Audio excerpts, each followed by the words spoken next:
SIGHTSEE the Tarot is a series on my channel through which I take you on a tour of tarot books, spreads, techniques and tips, different decks, and more. Today's video tutorial will be a hands-on workshop, so please watch while you're seated comfortably in front of your reading space with a deck of cards ready to go. You're also going to want pen and paper nearby.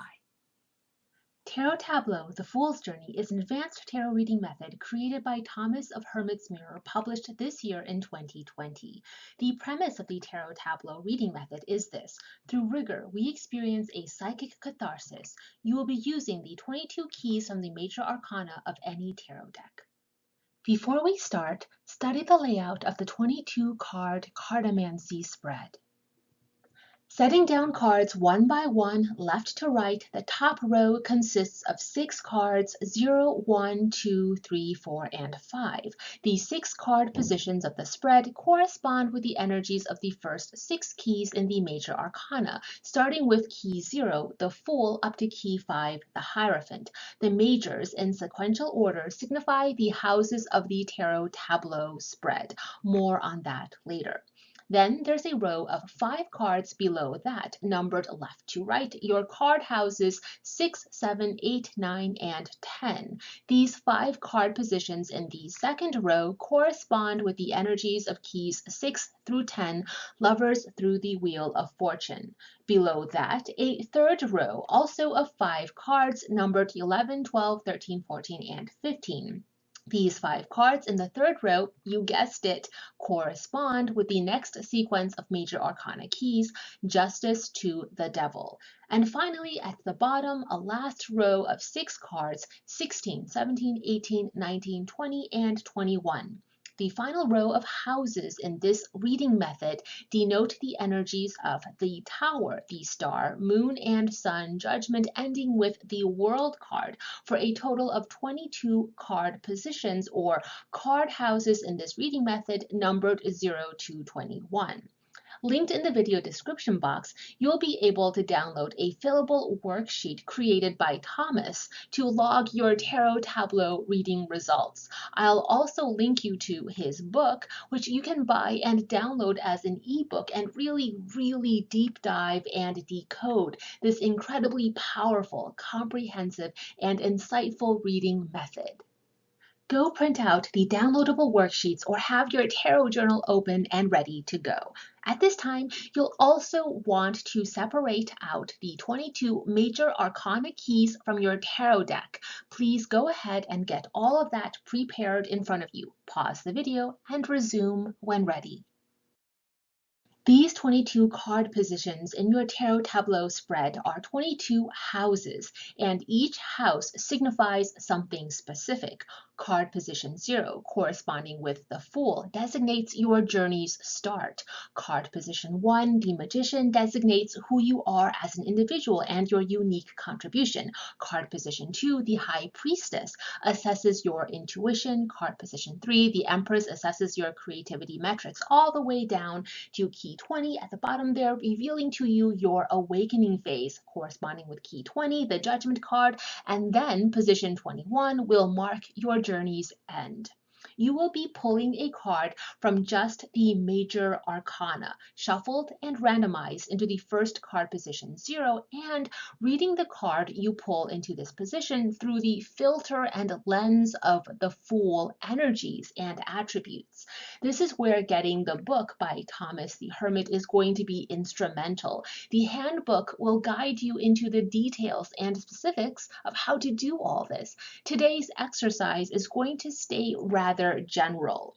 The next card you draw is going to be placed into card position 1, which you will read through the indications of the Magician, and so on it goes. You read each card you draw through the filter and lens or energies and attributes of that tarot house keyed to the major arcana in sequence. At this time, please begin shuffling your tarot cards, just the 22 keys from the major arcana. Together, we are going to take about 60 seconds to shuffle our cards while listening to Paco Bell.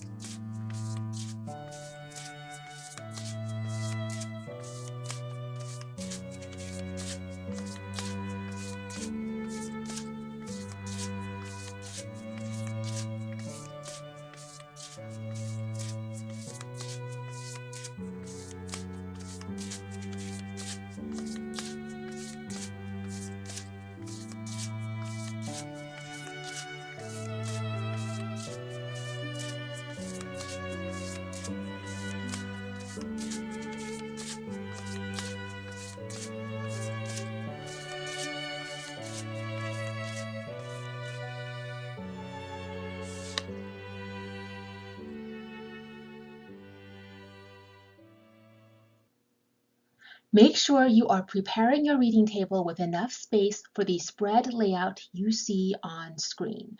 You have your shuffled 22 majors in hand, and now you're ready to begin. Set down the first card from the top of your deck into card position 0, corresponding with the Fool. The card you've set down into this position will answer this question: what kicks off this phase of my journey? Now set down your second card into card position 1, corresponding with the Magician. This card you've drawn answers the question: how is my individuality expressed during this? What is the unique individualized energies you bring to the matter you're inquiring about? How is your individualism expressed? Set down your third card into card position 2, corresponding with the High Priestess. The card you've drawn answers the question: what provides my intuition with great wisdom? This card is going to express the operations of your intuitions and psychic ability. Set down your fourth card into card position 3, corresponding with the Empress. The card you've drawn answers this question: what can I bring to life during this journey? This is the card that shows you the expression, character, nature, and operations of your personal creativity. Set down your fifth card into card position 4, corresponding with the Emperor. The card you've drawn answers this question: what provides your journey with structure? This is the card denoting your personal discipline, sovereignty, and the structures you need to have in place to ensure success. Set down the sixth card into card position 5, corresponding with the Hierophant. This card answers the question: what lessons can traditional institutions offer? This is thinking about precedent, about how others who have come before you and succeeded at what you want to accomplish, how did they succeed? Think about all the traditional ways people succeed at this thing you want to do, and what lessons can you learn from others. At this time, pause the video, take time to contemplate your row of cards, free write your impressions into your journal, logging these reading results, and resume only when ready.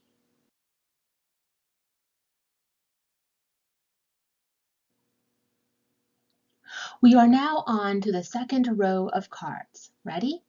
You're going to start by placing the next card from the top of your deck onto card position 6, corresponding with the Lovers.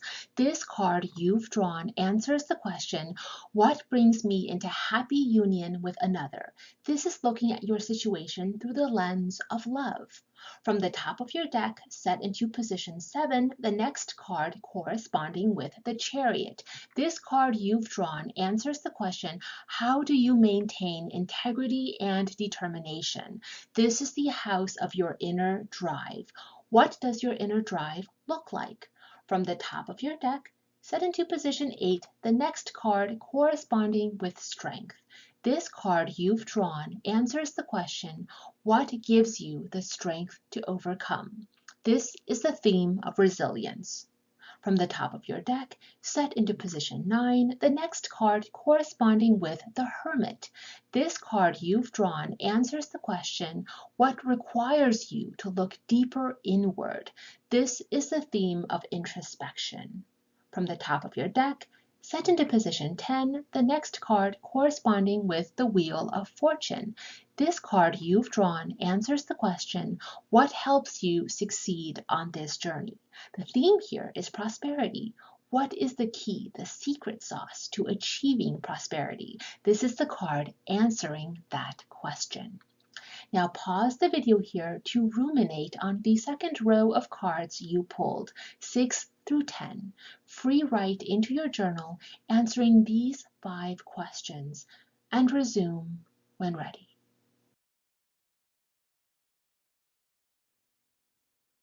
We are now on to the third row of cards. Place the next card from the top of your deck onto card position 11, corresponding with Justice.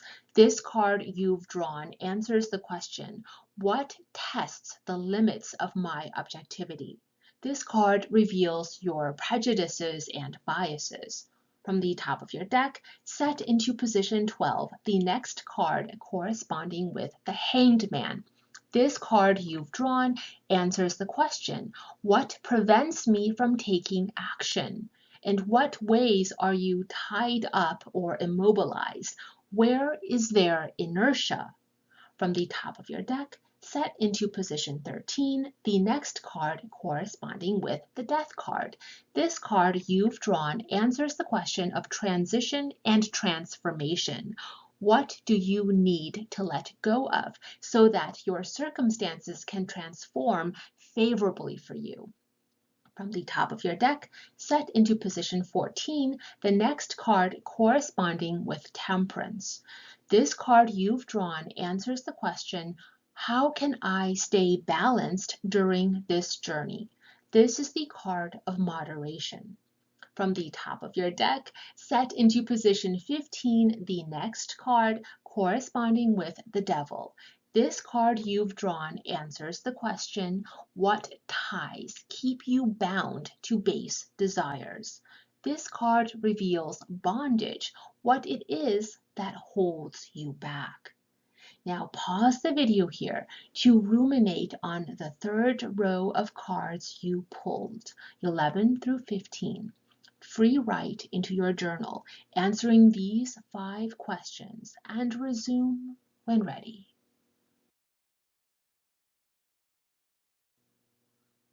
We are now on to the fourth and final row of cards. Place the next card from the top of your deck onto card position 16, corresponding with the Tower. This card you've drawn answers the question, what forces me to restructure my old approach? This card reveals crisis. From the top of your deck, set into position 17, the next card corresponding with the Star. This card answers the question, how can I maintain hope in the face of uncertainty?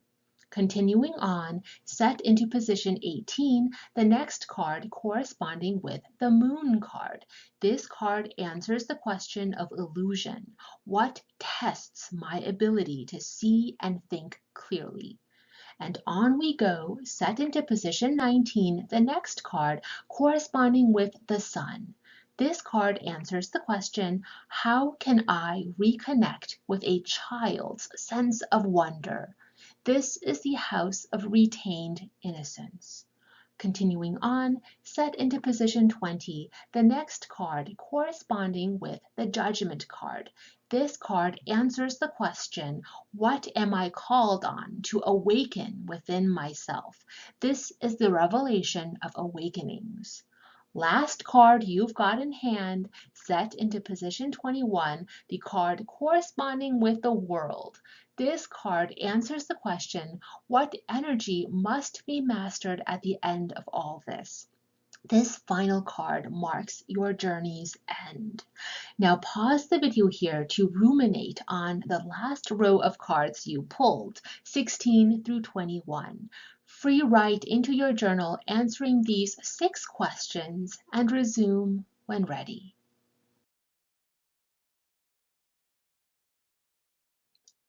Here's a sample Tableau worksheet you can purchase from Hermit's Mirror. On screen, you're going to see the Tableau layout for my personal reading using the Spirit Keeper's Tarot deck, in addition to the 22 journaling prompts where you'll be answering the questions presented through the cards you drew, journaling your answers to help you work through your process. There are a few other basic considerations we'll talk about. You see the card in your house of the Fool. I'm marking it in red on screen. For my reading, it's the Wheel of Fortune card in Tarot, or in the SKT, the Wheel of Life. You also want to focus on what's in the House of the World. In my reading, marked in red on screen, it's Key 19, the Sun card, or in the SKT, the Warrior. Next, find which house your Fool card is now resident in. In my tableau, the Fool card, or the Initiate, is in Major House 14, blocked in red on screen. In this reading method, the Fool card is always your significator, meaning it marks you where you're at. I read what card had landed in the Fool house as what divinity, your guides, or higher self is telling you should be your focus, while where we actually find the Fool card, for me that's Major House 14, is where you're currently at. Remember, download the handout and worksheets for the journaling prompts and questions to free write your answers to. Let's also find the heart of your tableau. Start by locating your Fool card again. If your Fool card is in the top 2 rows of your tableau, then the central major house of your tableau is the House of Strength, position 8. If you find your Fool card up here, go ahead and make a note of it in your worksheets. On the other hand, if your Fool card is in the bottom 2 rows of your tableau, then the central major house of your tableau is the House of Death, position 13. Since my Fool card, the significator, is here in the bottom 2 rows, in my reading, the central major house is occupied by key 7, the Chariot card. If your Fool card was in the top 2 rows, your heart is in the House of Strength, and the cross of 4 cards surrounding it, illuminated in gold on screen, is the most important sub-layout of cards for you to read in your tableau. The cards above and below, forming the vertical line, reveal to you the spiritual and internal development of that driving energy represented by the heart, that central card in the cross. The cards to the left and right of that central card in the cross reveal to you the material and external development of that central driving force. These are calls to action, things you need to manifest, and materials stat in your right and left hands in order to advance. If, like my reading, your Fool card is in the bottom 2 rows, then the heart of your tableau is the gold illuminated cross you now see on screen. One last little tidbit. Do any key numbers of the cards drawn match up with the house numbers? For example, in mine, yes, house 6 is occupied by key 6, the Lover's card. When there is a house card match in your tableau, that's a key area to focus on and consider. Take some time to free write and journal about any house card matches in your tableau. And that, my friends, is just skating the surface of the Tarot Tableau. For the myriad ways to work with this tableau, be sure to pick up your copy of the book Tarot Tableau, The Fool's Journey. And if you haven't already, go into the video description box and download the journaling prompts that accompany this guided card reading exercise. Be sure to visit Hermit's Mirror to learn more about Tarot Tableau, The Fool's Journey. Reading with a large tarot spread like the Tarot Tableau is a skill you want to tuck into your personal repertoire. This video tutorial guided you through just the tip of an iceberg of insights you can mine out of this 22-card Tarot Tableau reading method. Free writing and journaling through this 22-house card spread is a powerful form of writing therapy to help you process your thoughts and experiences. This is one of those incredible exercises that can help you get back to equilibrium, facilitate much-needed spiritual healing and emotional growth. Reflective writing can help you to unlock that which you haven't been cognizant of. Gain clarity of your current situation so you can make some important decisions, or at the very least, understand the why and how you can cope. Support more free educational content by going to www.benebellwen.com and click on the tab Online Courses to purchase a self-paced independent study course from me with a wide range of metaphysical topics to choose from. Tarot and shadow work isn't just about understanding what shadow work is, but we take it a step further to activate your dynamic power, and do so by covering social psychology, chakra strengthening, self-reflection, personal rituals, spellcrafting, and energy or Reiki work. Tarot and the Four Pillars is about understanding the witch's pyramid and how to use the tarot to see the blueprints of your inner temple and understand the four directives of the Magus: to know, to dare, to will, and to keep silent. How does that translate into the threefold path of wisdom: the maiden, the mother, the crone? Also, check out tarot as a tool for craft, which is really going to help you with psychic development, or look into tarot, occultism, and modern witchcraft. Purchasing one of these courses is also a goodwill donation to help keep educational content like the SIGHTSEE the Tarot video series free for all. Your monetary contribution through purchase of an online course from me is how you pay it forward. So those who can't afford to buy a fancy tarot education from some fancy tarot teacher or acquire an expansive personal library of tarot books can still get a top-notch free education in an art and study that will broaden their horizons like nothing else can do. This is our little way of leveling the playing field for all.